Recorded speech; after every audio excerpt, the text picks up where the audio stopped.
Hi all. தோட்டத்துக்கு போகலாம் அப்படின்னு சொல்லிட்டு கிளம்பியிருந்தோம். ரொம்ப இயர்ஸ் ஆச்சு. ஒரு 5 இயர்ஸ்க்கு முன்னாடி நான் வந்து இந்த தோட்டத்தை விசிட் பண்ணியிருந்தேன்.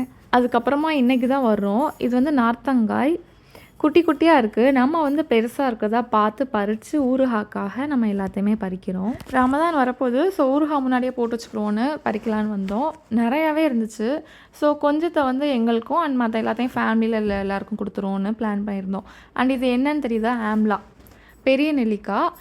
இப்போ தான் கொஞ்சம் கொஞ்சம் காய் காய்ச்சிருக்கு. எல்லாமே குட்டி குட்டியாக இருக்குது. நான் பெருசு மட்டும் ஒன்றே ஒன்று தான் இருந்துச்சு, பறிச்சேன். அண்ட் பக்கத்துலேயே கருவேப்பிலை இருந்துச்சு.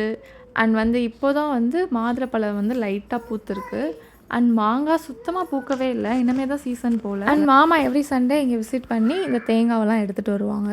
இதுதான் நாங்கள் வீட்டுக்குமே யூஸ் பண்ணுவோம். அங்கங்கே எல்லா செடிகளுக்குமே பைப் கனெக்ஷன்லேயே தண்ணி போய்கிட்டே இருந்துச்சு. அதை பார்க்கவே ரொம்ப அழகாக இருந்துச்சு. அண்ட் நாங்கள் வந்து அப்போவே கிளம்பிட்டோம், ரொம்ப இருட்டாயிடுச்சு அப்படின்னு சொல்லிட்டு. ஸோ வெளியே போயிட்டு வந்தனால டின்னர் ரொம்ப சிம்பிளாக முடிச்சுக்கலான்னு பிளான் பண்ணியிருந்தோம். அண்ட் இவ்வளோ தான் நாங்கள் பறிச்சிட்டு வந்து நார்த்தங்க